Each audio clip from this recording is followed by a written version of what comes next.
अरब की ज़मीन पर एक कौम बसती थी।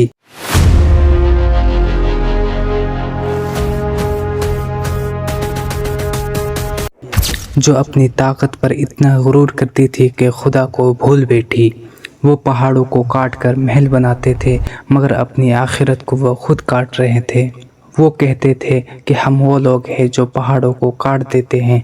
ये पत्थर भी हमारे हुनर के आगे झुक जाते हैं। हम पहाड़ों को चीर कर महल बनाते हैं। हमसे ज़्यादा ताकतवर कौन हो सकता है। और उस कौम का कहना ये था कि हम किसी अनदेखे खुदा की ज़रूरत नहीं है। ये जो पत्थर के बुत हैं यही हमारे खुदा हैं। हमारे बाप दादा इनकी पूजा करते आए हैं और हम भी वही करेंगे।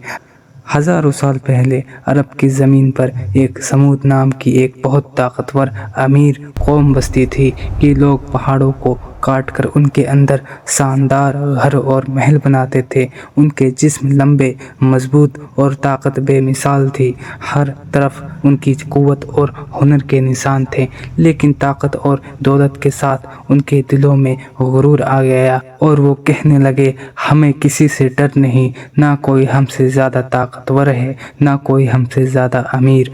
धीरे धीरे वो अपने असली रब अल्लाह को भूल गए। उन्होंने अपने ही हाथों से पत्थर के बुत तरासे और उन्हें अपना खुदा कहने लगे और कहा, हमें किसी और खुदा की ज़रूरत नहीं, यही काफ़ी है। उनके दिल अंधेरों से भर गए। झूठ, चोरी, जुल्म उनकी ज़िंदगी बन चुकी थी।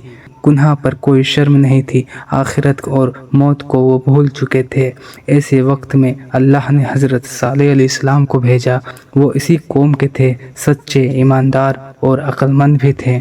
लोग पहले उनकी तारीफ़ करते थे और कहते थे कि सालेह, तुम बहुत नेक हो, बहुत समझदार हो। लेकिन जब उन्होंने कहा कि सिर्फ़ अल्लाह की इबादत करो, वही तुम्हारा रब है, तो वही लोग कहने लगे कि तुम हमें हमारे बुतों से रोक रहे हो, ये नया और अजीब दीन ला रहे हो।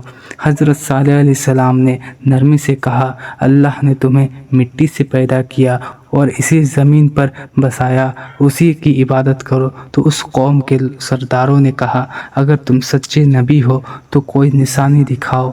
उन्होंने चैलेंज दिया कि इस पहाड़ के अंदर से एक ज़िंदा सेहतमंद ऊँटनी निकाल कर दिखाओ। तो फिर क्या था, हज़रत सालेह अलैहिस्सलाम ने दुआ की। सबके सामने पहाड़ कांपने लगा, पत्थर फट गया और अल्लाह के हुक्म से एक ज़िंदा ऊँटनी बाहर आ गई। लोग हैरान रह गए। हज़रत सालेह अलैहिस्सलाम ने कहा, ये अल्लाह की निशानी है, इसे कोई नुकसान मत पहुंचाना। पानी एक दिन इसका होगा और अगला दिन तुम्हारा होगा। कुछ लोग ईमान ले आए, लेकिन ज़्यादा लोग बोले कि ये जादू है। हज़रत सालेह अलैहिस्सलाम बार बार समझाते रहें, उस ऊँटनी को नुकसान मत पहुंचाना, वरना अल्लाह का अज़ाब आ जाएगा।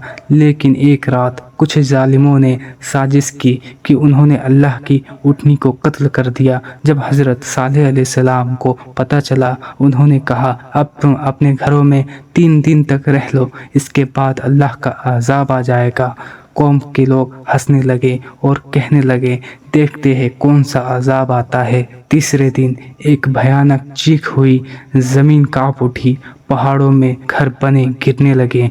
जो लोग पहाड़ काटते थे आज खुद मिट्टी में मिल गए। सब कुछ खामोश हो गया। हज़रत सालेह अलैहिस्सलाम और उनके साथी बच गए। उन्होंने कहा, मैंने तुम तक अल्लाह का पैगाम पहुंचा दिया था। आज भी मैदान शाले अल हिज्र के पहाड़ इस बात की गवाही देते हैं कि गुरूर और नाफरमानी के अंजाम तबाही ही होता है। दोस्तों, ये थी कहानी हज़रत सालेह अलैहिस्सलाम और कौम समूद। अगर वाक़या से कुछ सीखने को मिला हो तो लाइक करें, शेयर करें, कमेंट ज़रूर करें और ऐसे ही वाक़यात के लिए चैनल को सब्सक्राइब करें। अस्सलामु अलैकुम व रहमतुल्लाहि व बरकातुहू।